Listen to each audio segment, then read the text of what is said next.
मध्य प्रदेश में एक बार फिर शराब पर सियासत शुरू हो गई है, जहां कांग्रेस C3 के बाद अब D3 अभियान चला रही है। कांग्रेस का आरोप है कि भाजपा ने आदिवासी इलाकों का शराब का गढ़ बना दिया है, जिससे पीढ़ियां बर्बाद हो रही है। वहीं इस मामले पर आदिवासी कांग्रेस के राष्ट्रीय अध्यक्ष डॉक्टर विक्रांत भूरिया का बयान अब सामने आया है, जहां उन्होंने कहा कि भाजपा धार्मिक स्थलों पर शराबबंदी की बात करते हैं, जबकि आदिवासी क्षेत्रों को शराब का अड्डा बना दिया गया है। उन्होंने कहा कि कांग्रेस आदिवासी क्षेत्रों में D3 मुहिम चला रही है, जिसका मतलब है दहेज, दारू और डीजे के खिलाफ अभियान। साथियों, जिस तरह की स्थिति हमारे मध्य प्रदेश की है, वो हर दिन बद से बदतर होती जा रही है। और जो पैसे कमाने वाले हैं वो तो पैसे कमा रहे हैं, पर जो गरीब हैं उनको पीसने का काम इस प्रदेश में हो रहा है। कहीं ना कहीं सरकार भी ऐसे लोगों का जो जनता का शोषण कर रहे हैं, जो गरीबों का शोषण कर रहे हैं, जो आदिवासी दलित पीड़ितों का शोषण कर रहे हैं, उनके साथ में पार्टनर बनकर काम कर रही है ये सरकार। साथियों, आज का जो पूरी प्रेस वार्ता है वो जिस तरह से मध्य प्रदेश में शराब का धंधा चल रहा है, उससे पूरी की पूरी पीढ़ियां खराब होने का काम ये सरकार कर रही है। साथियों, तो मध्य प्रदेश से आप देख रहे थे कि किस तरह से शराबबंदी को लेकर के सियासत शुरू हो गई है, जहां कांग्रेस C3 के बाद अब D3 अभियान चला रही है। आपको बता दें कि कांग्रेस ने ये आरोप लगाया है कि भाजपा ने आदिवासी इलाकों को शराब का गढ़ बना दिया है, जिससे पीढ़ियां बर्बाद हो रही है। इसको लेकर के कांग्रेस का बयान अब सामने आया है। वहीं इस खबर पर अधिक जानकारी के लिए हमारे साथ हमारे सहयोगी गब्बर सिंह ठाकुर जुड़ चुके हैं। जी गब्बर, बताइए कि कांग्रेस ने ये बड़ा आरोप लगाया है भाजपा पर कि एक तरफ भाजपा शराब का गढ़ बना रही है, इस पर और क्या कुछ जानकारी निकलकर सामने आ रही है? कांग्रेस ने बड़ा इल्जाम लगाया है कि पास शराब का गढ़ बना रही है, विशेष तौर पर और जो आदिवासी इलाके। अगर कहा जाए कि हमारे विक्रांत भूरिया जी ने अभी हाल ही में एक अभियान की बात कही है D3 की, यानी कांग्रेस का जो C3 था, अब C3 के बाद एक और अभियान निकल के सामने आया है, वो है D3। दहेज और दारू ये मामला है, इसके खिलाफ में है, डीजे के खिलाफ। हमारे साथ विक्रांत जी है, सीधी डायरेक्ट उनसे ही बात की। सर, एक और अभियान आया है, पहले कांग्रेस का दूसरा एक अभियान चलता था या नाम चलता था C3, क्राइम, करप्शन और कर्ज की सरकार, PCC जीतू पटवारी जी हमेशा ही कहते थे। लेकिन एक आपने एक दूसरा नाम दिया है D3। आखिर D3 की पूरा प्लान क्या है?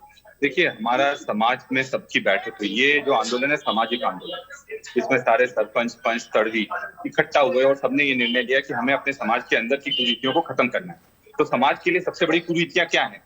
सबसे बड़ी कुरीति है आपका दहेज, बहुत बड़ी कुरीति है। दारू बहुत बड़ी कुरीति है। डीजे बहुत बड़ी कुरीति है, क्योंकि डीजे से एक पूरी संस्कृति खत्म हो रही थी। क्योंकि हमारे जो आदिवासियों के नृत्य होते हैं, ढोल मांदल और इनके आसपास ही रहते हैं, और कहीं ना कहीं डीजे के कारण वो पूरी तरह से ढोल मांदल खत्म हो रहे थे।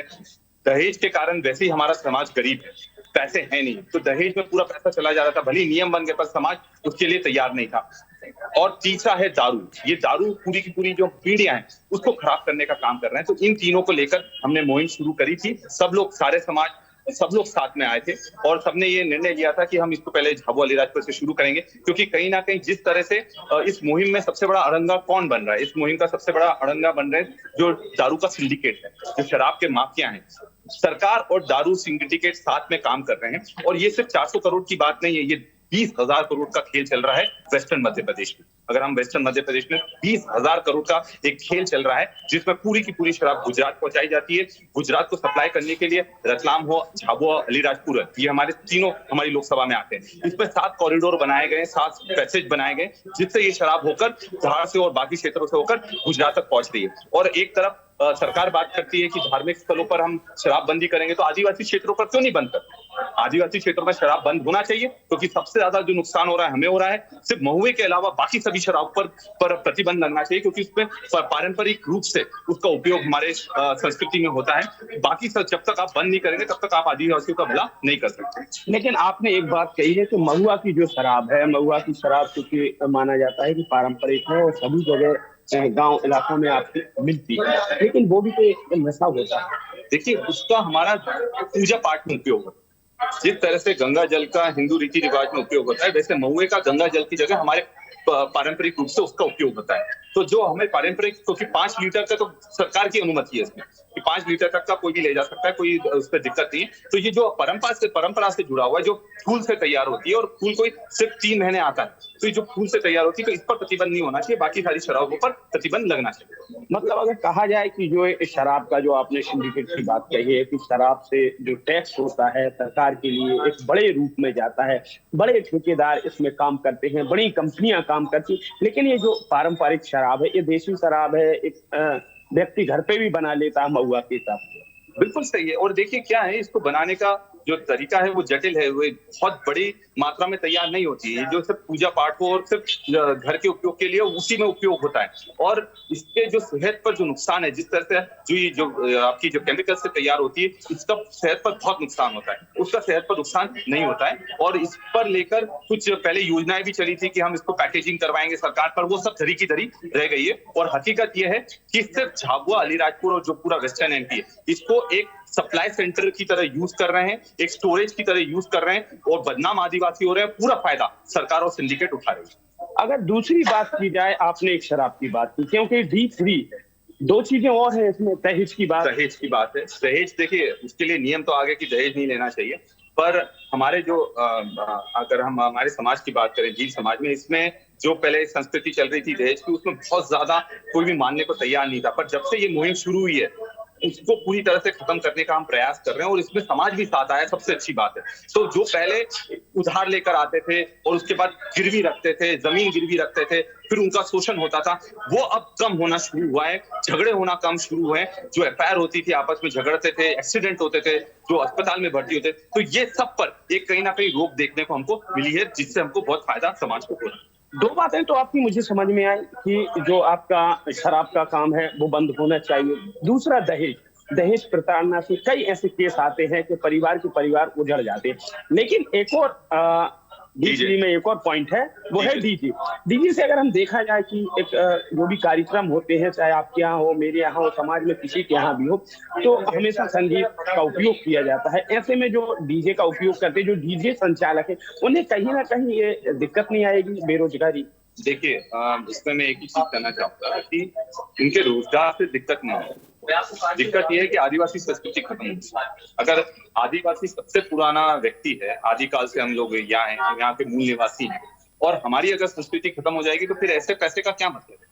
और हम ये चाहते हैं कि हमारी संस्कृति बचे रहे, जो ढोल मांडल जो पारंपरिक रूप से बचते हैं, और जो हमारी संस्कृति में नाच गाना होता है, ये पूरे पारंपरिक रूप से होना चाहिए। डीजे से ये पूरी तरह से दूषित हो रहा था, और आप शहरों में अगर उपयोग करते हैं तो हमें कोई आपत्ति नहीं है, पर ग्रामीण क्षेत्रों में इस पर प्रतिबंध लगना चाहिए, और उस पर हम काम करेंगे। जी बिल्कुल। तो विक्रांत जी का साफ तौर पर कहना है कि जो हमने ये D3 चलाया है अभियान, वो D3 के मायने अपने अलग अलग थे।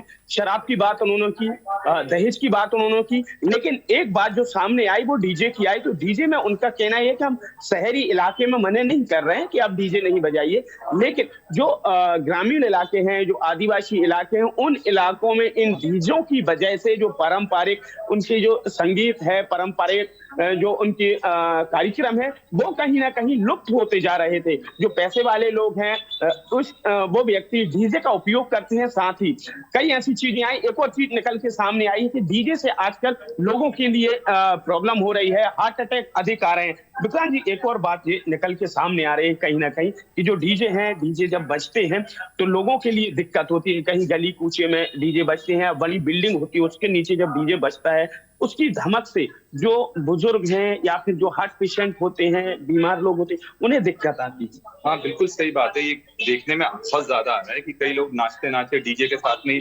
उनकी मौत होती जा रही है, क्योंकि जो वाइब्रेशंस होते हैं, फ्रिक्वेंसी होते हैं, हर व्यक्ति अलग अलग झेलने का होता है, पर वो डीजे में आजकल इतना आउटपुट का यूज कर रहे हैं कि उससे सेहत पर बहुत गलत असर पड़ रहा है। उस चीज का भी ध्यान रखा जाना चाहिए। प्रशासन ने भी कहा जाए कि डीजे पर रोक हमेशा लगा के रखी है और लगाई भी जाती है। जब कहा जाए एग्जाम आते हैं, परीक्षाएं आती हैं, बच्चों जी गब्बर जी, ऐसे लगाया जाता है। जी गब्बर देखिए, जी, वो रोक लगाई पर उसका पालन कितना होता है, बात तो वही है ना। तो नियम तो दहेज पर भी बना हुआ है, पर उसका पालन कितना होता है। नियम तो दारू पर भी बना हुआ है, पर पूरा सरकारी उसका एक एजेंट बनकर और दारू माफियाओं के साथ मिलकर पूरी सरकार की जो अपने दारू की तस्करी गुजरात में कर रही है, ये भी तो हकीकत है। इस पर सरकार बोली। जी गब्बर, तमाम जानकारी के लिए आपका धन्यवाद। तो ये थे हमारे साथ हमारे सहयोगी गब्बर सिंह ठाकुर, जिन्होंने हमें ये जानकारी दी कि किस तरह से मध्य प्रदेश में शराब को लेकर सियासत देखने को मिल रही है। वही कांग्रेस जो है भाजपा पर बड़ा आरोप लगा रही है, भाजपा पर यह कह रही है कि भाजपा शराब का अड्डा चला रही है, जिसको लेकर के अब C3 के बाद D3 अभियान चलाएगी कांग्रेस।